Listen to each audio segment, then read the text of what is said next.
જી, આપનું નામ sir? Doctor Jignesh Patel. સાહેબ, જે પ્રિયંકા નામની જે લેડીઝની આપણે હોસ્પિટલની અંદર કોઈ ઘટના બની હતી, એના વિશે આપ શું કહેશો? હા, પ્રિયંકાબેનને વસ્તી નહોતી રહેતી, એટલે એની નળીઓ ખોલવાનું એક માઇનર પ્રોસિજર કરવા માટે આપણા ત્યાં દાખલ થયા હતા. અને એ ઓપરેશન દરમિયાન નળીઓ સાફ કરતા એક માઇનર ઓપરેશન જ છે, માઇનર પ્રોસિજર જ કહેવાય. ઓપરેશન નથી કે જેમાં કોઈ ચીરફાડ કરવાની હોય કે દર્દીના શરીર પર કોઈ ચીરો મૂકવાનું હતું, એવું કંઈ આમાં કરવામાં જ નથી આવ્યું.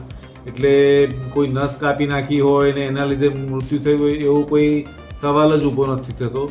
આપણે કોઈ દર્દીના શરીર પર ચીરો મૂક્યો જ નહોતો. દર્દીને એનેસ્થેસિયા આપીને નળીઓ સાફ કરવા માટે નીચેથી નોર્મલ સલાઈન નાખ્યું અને એ પ્રોસિજર પતી ગઈ. દર્દીના હસબન્ડને બી ચાલુ પ્રોસિજર અમે અંદર બોલાવીને નળીઓ ખુલી ગઈ છે એ પણ બતાવ્યું. જે વસ્તુની કબૂલાત એમણે પોલીસ સ્ટેશનમાં પણ કરેલી છે. અને પ્રોસિજર પતી ગઈ પછી જ એને એકદમ સડન કાર્ડિયક એરેસ્ટ, જે અમારી ભાષામાં કહીએ તો કાર્ડિયક એરેસ્ટ, કે જેમાં દર્દીનું હૃદય અચાનક જ બંધ થઈ જાય એ તકલીફ થઈ એને. એટલે એનેસ્થેટિસ્ટ ડૉક્ટર અનુપભાઈ પટેલ હાજર હતા.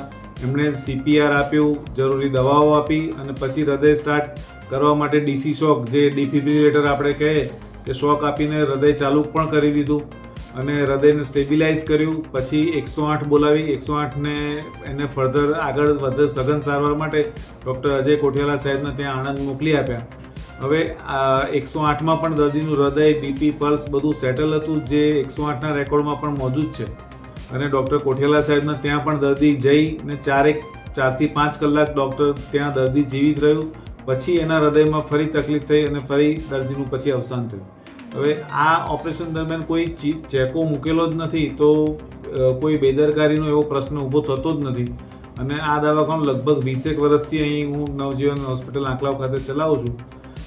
મારા જાણવા આવી કોઈ બીજી ફરિયાદ આવી નથી. તો મારા તરફથી કોઈ બેદરકારી હોય એવું મને નથી લાગતું. એવું છે પણ નહીં.